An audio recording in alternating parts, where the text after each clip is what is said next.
Dia Ya. menggunakan AI untuk memperkaya fitur-fitur di medianya termasuk kayak di IDN Hmm. Times.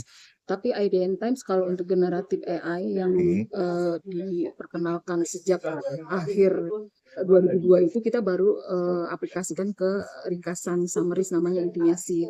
Intinya sih ya. Intinya sih. Jadi Ya. memang dia terbatas mengcrowd artikel yang emang ada di IDN Times. Misalkan Oke. dengan informasi yang didapat dari dari reporter kita di lapangan itu kemudian jadi satu artikel itu yang disummarize sama si AI tadi, si intinya Oke. sih. Jadi emang kita membatasi di situ aja kalau di IDN Times. Tapi kalau di mungkin media lain juga sama ya kalau untuk Ya. summarize gitu.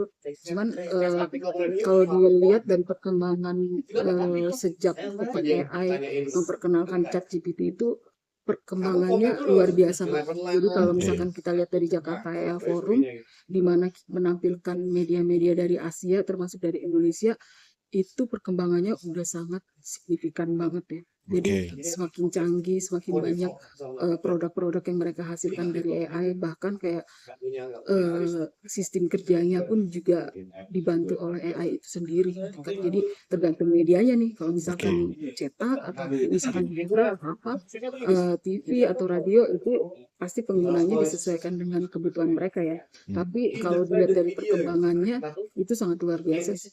Kira-kira yang bisa diadopsi untuk di Indonesia sendiri itu kan tadi media-media luar ya. Ya Mm-mm. kira-kira seperti apa aja Kayaknya sih yang kalau menarik? misalkan kayaknya gini kalau Hmm. kalau di Indonesia kalau Hmm. misalkan kita mau pakai Gen AI summarize mungkin bisa ya. Hmm. Karena itu kita tinggal mengintegrasikan entah kita mau pakai apa nih OpenAI atau apa gitu tuh yang kita pakai. Jadi itu tinggal di tergantung kebijakan dari si redaksinya masing-masing. Tapi kalau misalkan kalau dari yang kemarin forum itu sih kita kayak yang menginspirasi tuh barusan aku ngobrol sama teman kata data Hmm. kayaknya chatbot untuk Hmm. berkaitan dengan data tuh juga menarik ya. Kayak misalkan kita sediakan chatbot untuk pembaca kita bertanya berkaitan dengan misalkan data yang kita punya Oke. daripada dia searching dia baca di chatbot itu bisa keluar. Apalagi kalau misalkan media yang punya big data itu Oke. pasti sangat menarik ya untuk menerapkan. Oke, terakhir untuk IDN Time sendiri itu kan ada apa tadi yang Divisi Rikas? robot Ya, bukan bukan. yang punya divisi robot sendiri saat Iya, ini.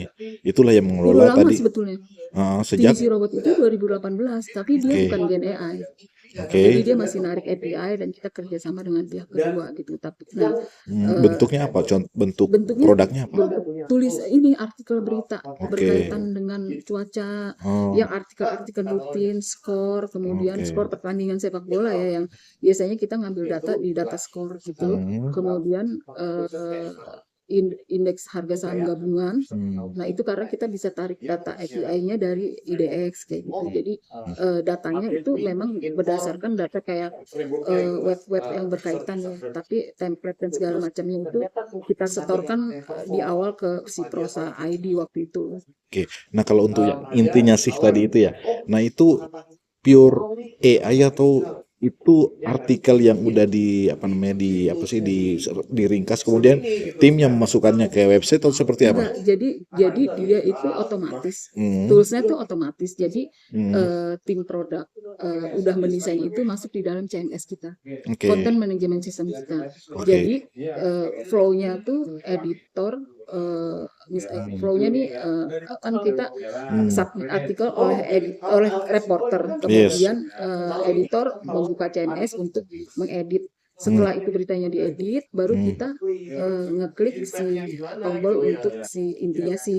Nah, Oke. intinya sih itu dia mengcrop dari berita yang dimasukkan oleh si reporter tadi gitu. Ya. Nah, jadi dia emang crawlnya dari situ doang. Nah, Nggak setelah dari lain ya? nggak Nggak. dari lain, tapi itu wajib dikoreksi oleh dikurasi oleh si editor karena tadi ada bias apa segala macam Oh, ada iya. yang dia kan juga membaca artikel pengalaman dia nih pengalaman si Iya. AI-nya juga membaca kalau orang ditangkap orang jadi tersangka otomatis ditahan. Oke. Kebanyakan kayak gitu. Nah yang Oke. terakhir itu dia bias banget karena tiba-tiba aja belum ditahan tapi dia udah Udah halu bilang, ditahan gitu. Jadi oke. itu Berarti masih ada fungsi halunya iya, gitu ya. jadi itu adalah tadi pentingnya peran si editor untuk menguras itu. Oke, berarti setelah di summarize tadi sama si Baru AI-nya dipublish, baru dipublish baru gitu ya. dipublish itu. Berarti ujung-ujungnya tetap manusia Manusia, jadi gitu ya. bukan dia publish dulu terus kita ini. Terakhir Mbak, tadi Mbak mengatakan bahwa yang ditakuti adalah melawan kemalasan tadi itu maksudnya seperti apa sih? Jadi Oh, saya tuh waktu itu muncul ChatGPT dan segala macamnya itu kan kerjaan kita wartawan menjadi mudah ya kan, kita tinggal ya, ngasih prompt yang kita inginkan sesuai dengan arahan-arahan kita, dia sudah bisa menghasilkan tadi artikel panjang entah summarize entah apa gitu. Tapi itu yang tetap aja kayak kekhawatiran dengan adanya teknologi ini, diam-diam kayak jurnalis kita tuh menggunakan itu sebagai tadi yang Elin sampaikan, kayak udahlah jadi artikel segala macam gitu. Nah itu sebetulnya yang saya takutkan ujungnya.